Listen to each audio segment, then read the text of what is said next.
Waktu untuk ibadah petang Perhimpunan Suci Perayaan Roti Tidak Beragi sudah tiba. Melalui perayaan hari ini, mari kita mengukir sekali lagi pengorbanan Bapa dan Ibu, serta kasih penyaliban, merenungkan semua dosa lalu kita secara mendalam, dan bertaubat.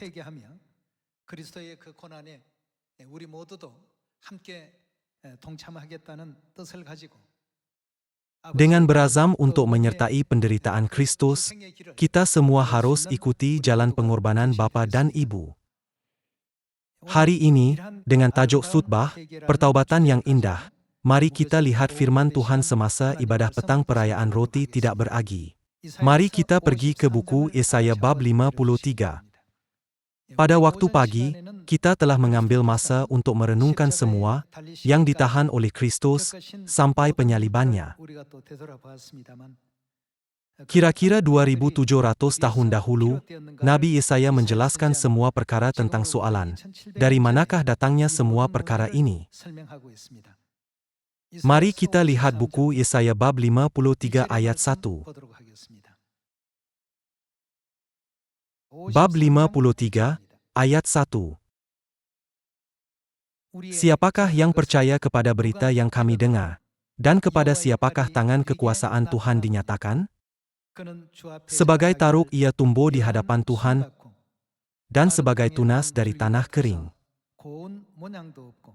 Ia tidak tampan dan semaraknya pun tidak ada sehingga kita memandang dia,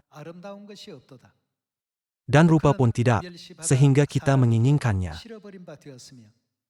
Ia dihina dan dihindari orang, seorang yang penuh kesengsaraan dan yang biasa menderita kesakitan. Ia sangat dihina, sehingga orang menutup mukanya terhadap dia dan bagi kita pun dia tidak masuk hitungan. Tetapi sesungguhnya, penyakit kitalah yang ditanggungnya, dan kesengsaraan kita yang dipikulnya. Padahal kita mengira dia kena tulah, dipukul dan ditindas Tuhan. Tetapi dia tertikam oleh karena pemberontakan kita, dia diremukan oleh karena kejahatan kita.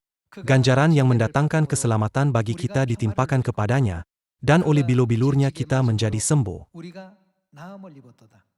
Kita sekalian sesat seperti domba, masing-masing kita mengambil jalannya sendiri, tetapi Tuhan telah menimpakan kepadanya kejahatan kita sekalian. Dia dianiaya, tetapi dia membiarkan diri ditindas dan tidak membuka mulutnya seperti anak domba yang dibawa ke pembantaian. Seperti induk domba yang keluh di depan orang-orang yang menggunting bulunya, ia tidak membuka mulutnya. Sesudah penahanan dan penghukuman ia terambil, dan tentang nasibnya siapakah yang memikirkannya? Sungguh, ia terputus dari negeri orang-orang hidup, dan karena pemberontakan umatku ia kena tulah. Orang menempatkan kuburnya di antara orang-orang fasik, dan dalam hatinya ia ada di antara penjahat-penjahat, sekalipun ia tidak berbuat kekerasan dan tipu tidak ada dalam mulutnya. Tetapi Tuhan berkehendak meremukan dia dengan kesakitan. Apabila ia menyerahkan dirinya sebagai korban penebus salah, ia akan melihat keturunannya, umurnya akan lanjut, dan kehendak Tuhan akan terlaksana olehnya. Sesudah kesusahan jiwanya ia akan melihat terang dan menjadi puas. Dan hambaku itu, sebagai orang yang benar, akan membenarkan banyak orang oleh hikmatnya, dan kejahatan mereka dia pikul. Sebab itu aku akan membagikan kepadanya orang-orang besar sebagai rampasan, dan ia akan memperoleh orang-orang kuat sebagai jarahan, yaitu sebagai ganti karena ia telah menyerahkan nyawanya ke dalam maut dan karena ia terhitung di antara pemberontak-pemberontak. Sekalipun ia menanggung dosa banyak orang dan berdoa untuk pemberontak-pemberontak.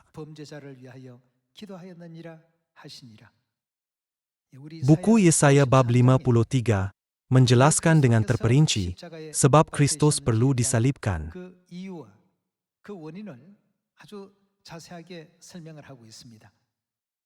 Hari ini ialah hari Kristus disalibkan. Perayaan roti tidak beragi ialah masa khas untuk memperingati dan merenungkan penderitaan serta penyaliban Kristus. Mengenai apa yang berlaku ketika Kristus disalibkan, ada tertulis, Dia tertikam oleh karena pemberontakan kita, Dia diremukan oleh karena kejahatan kita. Ganjaran yang mendatangkan keselamatan bagi kita, ditimpakan kepadanya, dan oleh bilur-bilurnya kita menjadi sembuh. Nabi Yesaya meninggalkan rekod ini pada 2700 tahun dahulu. Kira-kira 700 tahun sebelum Yesus datang ke bumi ini, Tuhan telah menyatakan kepada kita sebab itu melalui para nabi, dan menyedarkan kita melalui ramalan-ramalan ini.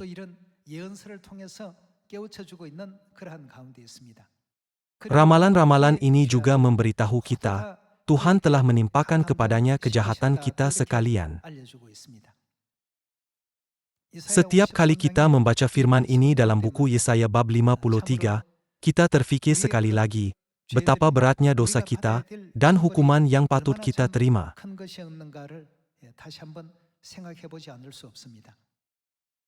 Oleh karena pemberontakan dan kejahatan kita, Dia ditikam, disesah, dan memikul kejahatan kita seorang diri.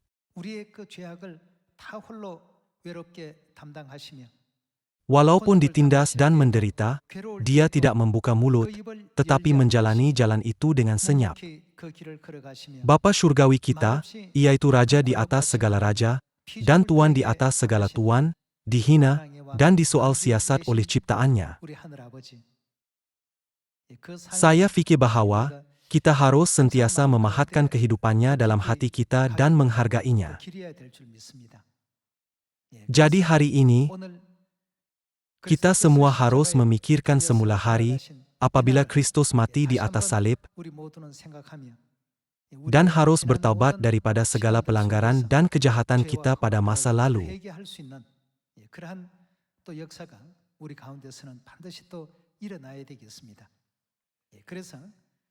Apabila Yesus datang ke bumi ini pada 2000 tahun dahulu, ajaran yang paling ditegaskan olehnya adalah, bertaubatlah, sebab kerajaan surga sudah dekat. Kita dapat melihat bahwa Dia banyak kali meminta kita supaya bertaubat. Surga sudah dekat, dan kita sedang menyambut perayaan roti tidak beragi. Jika kita merenungkan sekali lagi, hari Kristus mati di atas salib, kita harus menjadi orang yang bertaubat, dan menerima surga yang sudah dekat. Jika demikian, bagaimanakah pertaubatan sejati dicapai? Definisi bertaubat adalah bukan hanya mengenali dosa sendiri dan menyesal, tetapi juga menjalani kehidupan yang berubah dengan keazaman teguh supaya tidak berdosa lagi. Melalui kes 3 orang berikut, marilah kita berfikir, siapakah yang betul-betul menjalani kehidupan bertaubat dan mendapatkan kebijaksanaan untuk menjalani kehidupan bertaubat pada hari ini? Ada seorang anak bernama Sani. Sani percaya bahwa mencuri adalah salah. Ada seorang anak bernama Molly. Molly berasa bahwa mencuri adalah salah dan coba menebus semua dosanya sebelum ini melalui perbuatan baik.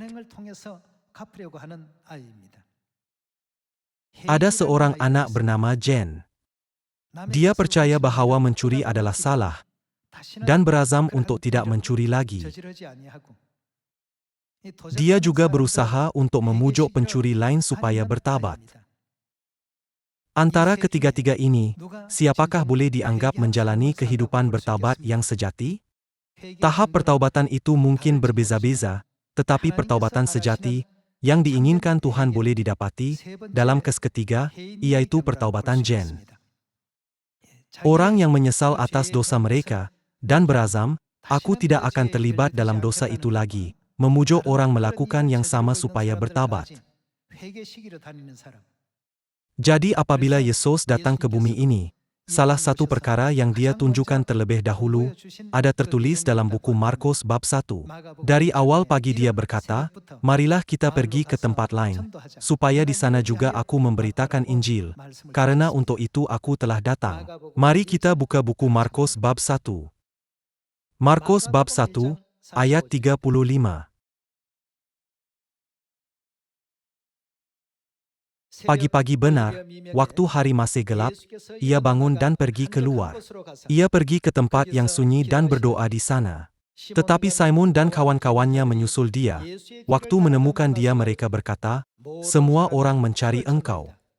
Jawabnya, "Marilah kita pergi ke tempat lain, ke kota-kota yang berdekatan, supaya di sana juga aku memberitakan Injil, karena untuk itu aku telah datang."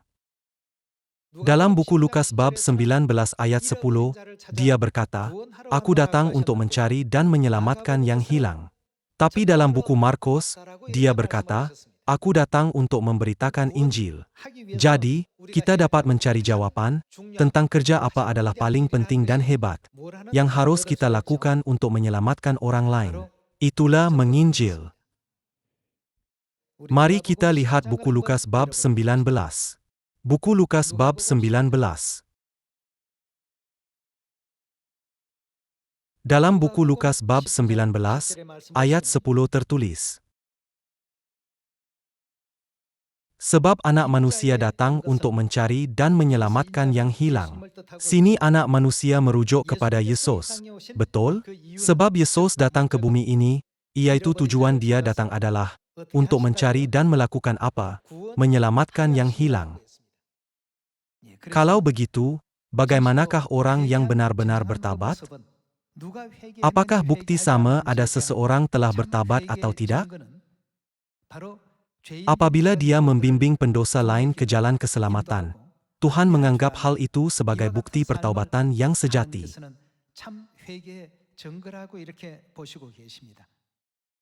Mari kita buka buku Lukas bab 15. Buku Lukas bab 15. Mari lihat buku Lukas bab 15, ayat 10. "Aku berkata kepadamu, demikian juga akan ada sukacita pada malaikat-malaikat Tuhan karena satu orang berdosa yang bertobat." Mari pergi ke ayat 7. Ayat 7. "Aku berkata kepadamu, demikian juga akan ada sukacita di sorga karena satu orang berdosa yang bertobat, lebih daripada sukacita karena 99 orang benar yang tidak memerlukan pertobatan." Sama seperti ini, penginjilan ialah bukti pertaubatan sejati di depan Tuhan. Jadi, dia memberitakan Injil sejak awal pagi, sebagai teladan bagi kita. Pada saat dia naik ke surga pun, dia berkata, "Kamu akan menjadi saksiku di Samaria dan sampai ke hujung bumi."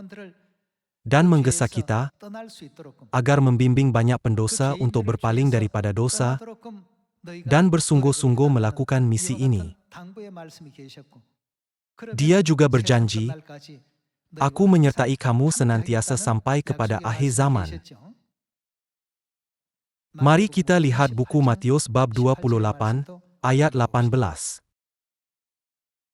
Matius bab 28 ayat 18. Bab 28, ayat 18. Yesus mendekati mereka dan berkata, "Kepadaku telah diberikan segala kuasa di sorga dan di bumi. Karena itu pergilah, jadikanlah semua bangsa muridku, dan baptislah mereka dalam nama Bapa dan Anak dan Roh Kudus. Dan ajarlah mereka melakukan segala sesuatu yang telah kuperintahkan kepadamu. Dan ketahuilah, aku menyertai kamu senantiasa sampai kepada akhir zaman."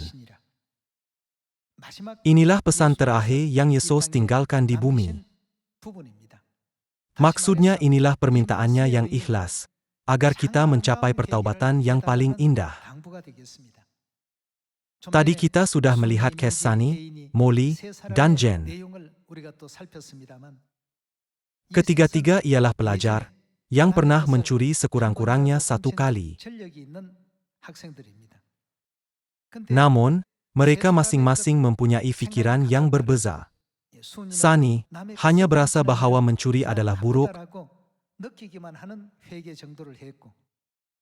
dan Molly juga berasa bahwa mencuri adalah buruk. Daripada membuat pembetulan, dia hanya berpikir, aku akan menebus dosaku yang lalu dengan perbuatan baik yang lain. Jen berasa bahwa mencuri adalah salah. Jadi, dia bukan hanya berhenti mencuri, tetapi juga membimbing pencuri yang lain supaya bertobat. Jadi antara ketiga-tiga mereka, siapakah yang betul-betul bertobat menurut ajaran Alkitab? Itulah pelajar yang ketiga, yaitu Jen. Kita juga harus sentiasa mempunyai bukti pertaubatan sejati di hadapan Tuhan. Bukankah bukti pertaubatan adalah memberitakan kebenaran perjanjian baru di Samaria dan sampai ke hujung bumi? Sebab itulah dalam buku 1 Tesalonika bab 2 tertulis, bahwa Tuhan mengamanahkan tugas ini hanya kepada orang yang Dia anggap layak. Maksudnya Dia mengamanahkan semua tugas ini hanya kepada orang yang bertaubat. Mari kita memastikannya dalam buku 1 Tesalonika bab 2. Buku 1 Tesalonika bab 2 ayat 3.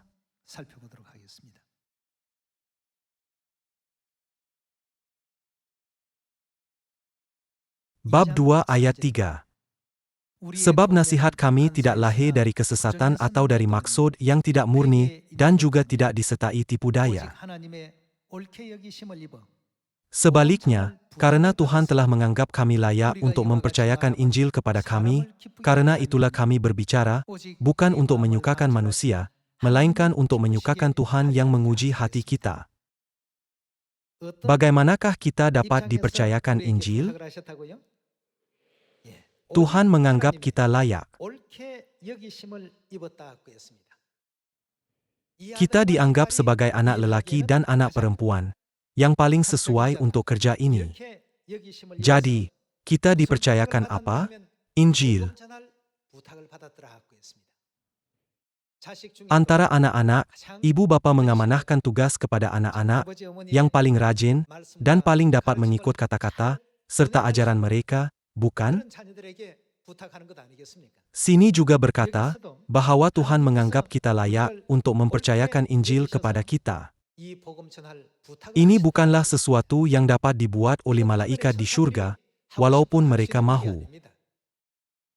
Pendosa dianggap layak oleh Tuhan, bermaksud bahwa Tuhan menerima pertaubatan pendosa itu dengan indah sekali dan bersabar terhadap semua perbuatan serta kelakuannya. Tuhan meminta pendosa yang dianggapnya layak untuk dipercayakan Injil. Dapat membimbing pendosa lain untuk bertobat, boleh dikatakan sebagai bukti hidup bahwa seseorang itu benar-benar sudah bertobat. Bukankah tugas yang diamanahkan Tuhan kepada kita adalah memberitakan Injil Perjanjian Baru? Mari kita lihat buku 2 Korintus, bab 3. Buku 2 Korintus bab 3.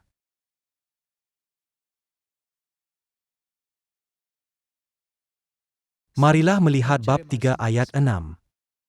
Ialah membuat kami juga sanggup menjadi pelayan-pelayan dari suatu perjanjian baru, yang tidak terdiri dari hukum yang tertulis, tetapi dari roh, sebab hukum yang tertulis mematikan, tetapi roh menghidupkan. Tuhan mahu kita benar-benar bertobat. Cara yang terbaik untuk membuat orang yang bertobat adalah menjadi pelayan perjanjian baru. Sebab itulah tertulis, Tuhan membuat kami sanggup menjadi pelayan perjanjian baru. Mari kita buka buku 2 Timotius, bab 4.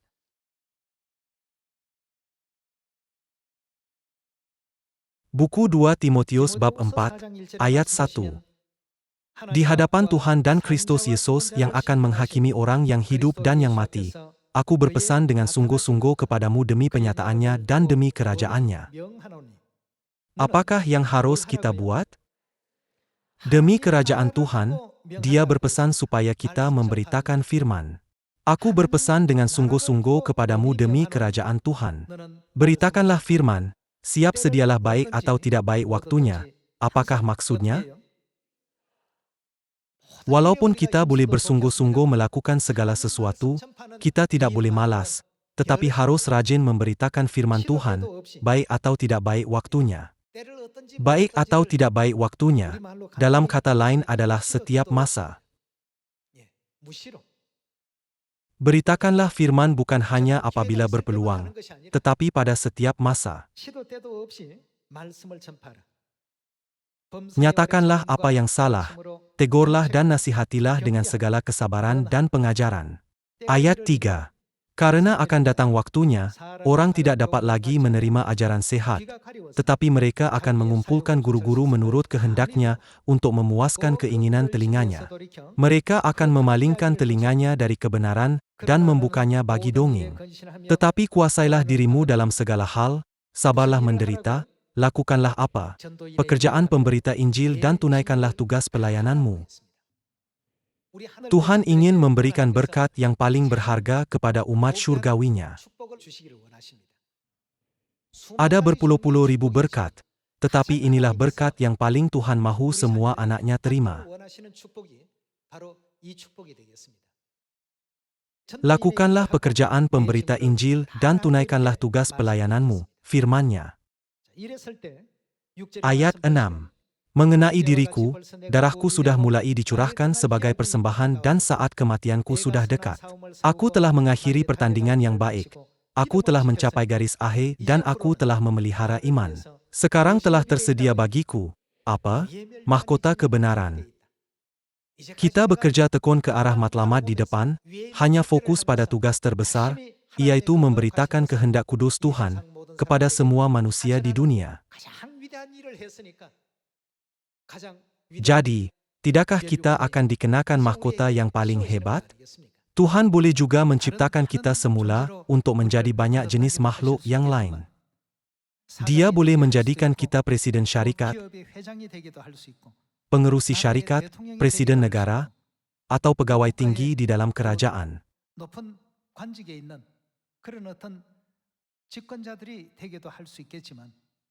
Namun, Tuhan memberitahu kita bahwa Dia membuat kita sanggup menjadi pelayan-pelayan perjanjian baru. Mari kita juga melihat buku Titus bab 1. Titus bab 1, ayat 2. Dan berdasarkan pengharapan akan hidup yang kekal yang sebelum permulaan zaman sudah dijanjikan oleh Tuhan yang tidak berdusta. Dan yang pada waktu yang dikehendakinya telah menyatakan firman-Nya dalam apa? Pemberitaan Injil yang telah dipercayakan kepadaku sesuai dengan perintah Tuhan, Juru Selamat kita. Tuhan tidak mempercayakannya kepada sesiapapun. Siapakah yang dapat memberitakan kebenaran perjanjian baru, Tuhan Bapa, dan Tuhan Ibu kepada semua orang di dunia? Kita, yaitu ahli-ahli keluarga Sion, yang Tuhan anggap layak. Apa yang Tuhan inginkan, ialah pendosa bersungguh-sungguh bertaubat sepenuhnya, dan tunduk sepenuhnya kepada kehendak Tuhan, sebagai imamat diraja di syurga. Inilah yang dikehendaki oleh Tuhan. Hari ini, saya minta Anda, supaya mengukir semangat perayaan roti tidak beragi dalam hati sekali lagi, agar kita dapat menjadi anak-anak syurgawi, yang paling menggembirakan Tuhan. Apabila kita merenungi dosa pada masa lalu dan bertaubat, kita harus berfikir, apakah yang Bapa dan Ibu inginkan? Tuhan datang jauh ke bumi ini untuk mencari kita dan menggembirakan kita. Dia sanggup mengorbankan daging, darah, kedudukan, kemuliaan, dan kehormatannya. Pada perayaan roti tidak beragi hari ini, Dia mati di atas salib sebagai ganti kita. Jadi, janganlah kita padamkan kematian Kristus di atas salib dari hati kita, tetapi mengikut kehidupan Kristus dengan indah dan penuh rahmat sampai akhir. Semoga tahun ini boleh menjadi tahun apabila semua anak syurgawi memberikan sukacita serta kemuliaan kepada Bapa dan Ibu. Kita sedang berpuasa dari tengah malam sampai pukul 3 petang hari ini. Betapa penat dan sakitnya kita berpuasa dalam masa yang pendek ini. Namun, kehidupan Injil yang Kristus jalani selama 37 tahun, pada kedatangannya yang kedua, tidak dapat digambarkan dengan kata-kata. Gereja kita sekarang, kewujudan kita, dan masa depan kita, semuanya datang daripada kehidupan Tuhan yang berkorban. Berharap bahwa kita akan merenungkan fakta ini secara mendalam dan melakukan pertaubatan yang benar-benar indah serta ikhlas, agar kita dapat memberikan kegembiraan kepada Bapa dan Ibu. Saya tamatkan khutbah petang. Sekian, terima kasih.